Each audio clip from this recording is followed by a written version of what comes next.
Paz, amados, mais uma palavra para o meu e o seu coração. Amados, hoje mais uma vez vamos abrir a nossa Bíblia, por gentileza, abra a sua Bíblia, por favor. 1 Coríntios, capítulo 3, versículo 16 e versículo de número 19. Diz desta maneira: não sabeis vós que sois o templo de Deus e que o Espírito de Deus habita em vós? Se alguém destruir o templo de Deus, Deus o destruirá, porque o templo de Deus, que sois vós, é santo. Agiasmos. Amado, a palavra de hoje é sobre templo de Deus. Nós somos templo de Deus. Eu gostaria que você me acompanhasse nesta palavra que o apóstolo Paulo escreveu à igreja que estava em Corinto, na cidade de Corinto. Eu gostaria que você compreendesse a afirmação de Paulo, que ele começa falando e trazendo uma transição da igreja como um edifício para a igreja, como um edifício específico. O templo de Deus. Templo de Deus. Quando ele começa a trabalhar, fica fácil entender que ele começa com uma pergunta que passa a ideia de: você conhece ou não? Essa tradução aqui que ele traz para nós nos transporta a um método grego de elaborar uma pergunta de tal modo que a resposta esperada seja sim.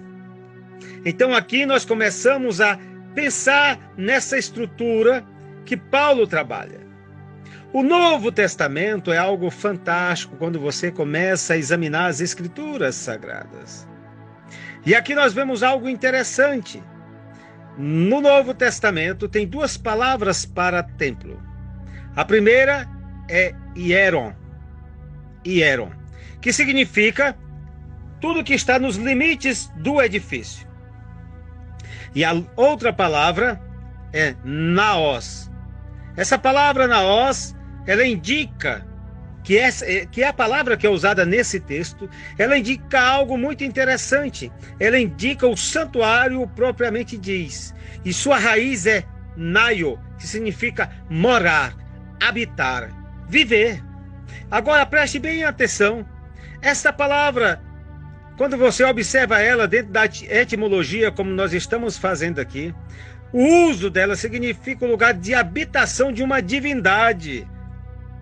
Amados, isso, se você observar, ela tem vamos dizer assim, uma raiz no livro de Êxodo.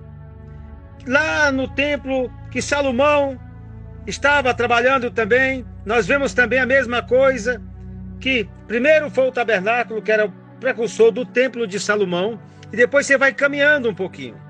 Amados, eu quero te chamar a atenção agora, uma coisa interessante. O Logos se tornou carne. João 1,14, tabernaculou entre nós. Olha, ele habitou literalmente, esquinou. Ele habitou entre nós, ele estava entre nós, ele andou entre nós, ele tabernaculou entre nós em carne, em tenda humana. Ele foi tabernáculo de Deus entre os homens. Eu quero dizer uma coisa, literalmente, ele viveu em tendas ou em tabernáculo, ou seja, o naos, o nós, ele estava lá caminhando aqui no meio da humanidade. Essa é a eternidade vindo para o plano físico. É o próprio Deus. No princípio era o verbo estava com Deus e o verbo era Deus. Ele se esvaziou, é a kenosis, é o esvaziamento da divindade, ele deixando a sua glória para habitar entre nós. Então nós começamos a observar que o próprio Jesus indicou que ele mesmo era o cumprimento do que o templo dos judeus, o que eles estavam esperando. Então, meu amado, neste momento eu começo a ver uma coisa interessante. O Filho de Deus, ele desceu aqui à terra e ele era o próprio templo. Eu quero que você entenda isso na sua cabeça. Ele era o próprio templo. E ali naquele momento, e não um prédio, ele não era um prédio, ele era um ser humano e ele era o próprio templo. Olha, amados, Paulo, ele continua aqui dialogando e ele fala algo interessantíssimo para nós. Ele deixa bem claro, ele faz uma ousada declaração e diz assim: vós sois o templo de Deus e o Espírito de Deus habita em vós. Amados, você tem o Espírito de Deus que habita a tua vida, que sonda as profundezas de Deus. Essas duas declarações, elas são complementares, elas andam junto, coadunam com a ideia, com o entendimento do naos de Deus. O templo de Deus que é você. Nós somos templo de Deus, morada de Deus, habitação de Deus, morada da divindade. O Eterno mora em, vamos dizer assim, tesouros. Nós guardamos tesouros em vasos de barro. Que tesouro é esse? Nós guardamos o próprio Deus dentro de nós. Ele habita em nós, porque Deus não habita em templo feito por mãos humanas. E eu continuo caminhando dessa forma. Essa identificação íntima da morada do Espírito Santo, olha só, ela nos chama para um momento de um templo espiritual que não pode ser vivido de outra maneira a não ser através do Espírito, em uma vivência de entrega total, de aceitação total, de amor total. Amado, quando eu vejo essa palavra vós, ela é plural. Enquanto o termo templo está no singular, a palavra vós está no plural. Então, quando eu observo essa colocação, eu começo a observar uma coisa interessante. Amados, olha, nós precisamos entender que como o templo de Deus, nós vivemos agora na singularidade, pessoalmente e coletivamente, como templo do Espírito Santo de Deus e morada de Deus. Quando eu olho para você, eu vejo um templo, o naos. Mas quando nós estamos juntos, nós somos o templo também. Plural e singular. Por quê? Porque quando nós estamos em coletividade, em adoração, no Espírito, Deus procura, olha só, aqueles que eu adoro em espírito e em verdade. Aí nós na coletividade nos tornamos o templo do Espírito Santo de Deus, corpo de Cristo. Não só membro, corpo de Cristo. Você está ali na coletividade, em todas as igrejas da face do mundo, em todos os países, em todas as línguas, etnias, povos. Nós estamos buscando ao Senhor e vivendo para Ele. E é isso que enche o meu coração de alegria.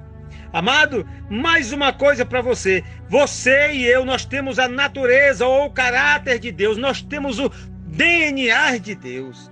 É por isso que nós somos templo de Deus. É por isso que nós somos morada de Deus. Eu quero que você guarde essa palavra no coração.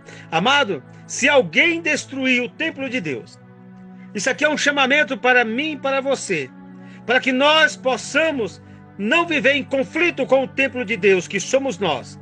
Que nossas vontades humanas não subjuguem a vontade daquele que habita em nossas vidas, porque nós temos a divindade habitando as nossas vidas. Nós temos o Espírito Santo habitando a nossa vida. Meu amado, aqui nós observamos esta palavra, que ela começa a crescer dentro de nós e nos leva a buscar uma perfeição em Cristo Jesus, em obediência à sua palavra. E aqui, meu querido, eu quero que você entenda uma coisa.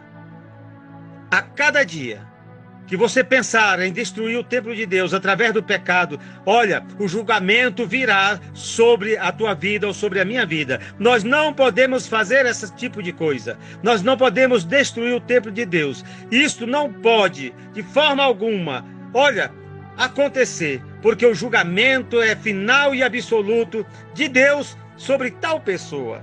Amados, eu quero te chamar a atenção para uma coisa muito interessante. Olha, guarde essa palavra no coração.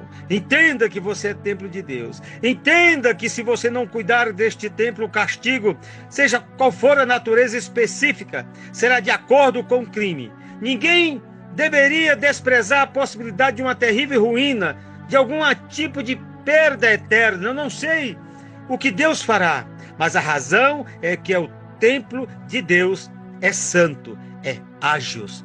Ágios, uma palavra previamente usada para designar o povo de Deus. Eu quero dizer o seguinte: você é povo santo, chamado por Deus, templo de Deus e morada de Deus, que cuidemos deste templo. Eu quero falar uma coisa citando o livro de Apocalipse. Olha, João, ao chegar no céu, ele olhou para lá e ele falou assim: eu não vi templo algum. Por quê?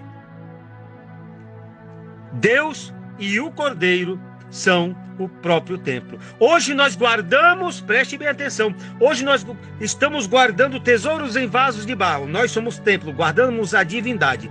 Mas um dia, na eternidade, estaremos, olha só, sendo guardado no templo eterno, no Naos eterno, Aion, Naos Aion. Olha, nós estaremos sendo guardados nesse templo eterno na eternidade, sendo absorvido por Deus. E para todo sempre estaremos com ele, com o Cordeiro, na perfeição celestial, na Nova Jerusalém. Então, meu amado, você é templo de Deus. Guarde essa palavra no seu coração. Deus te abençoe. Pastor Enê Lima, Brasília, Distrito Federal.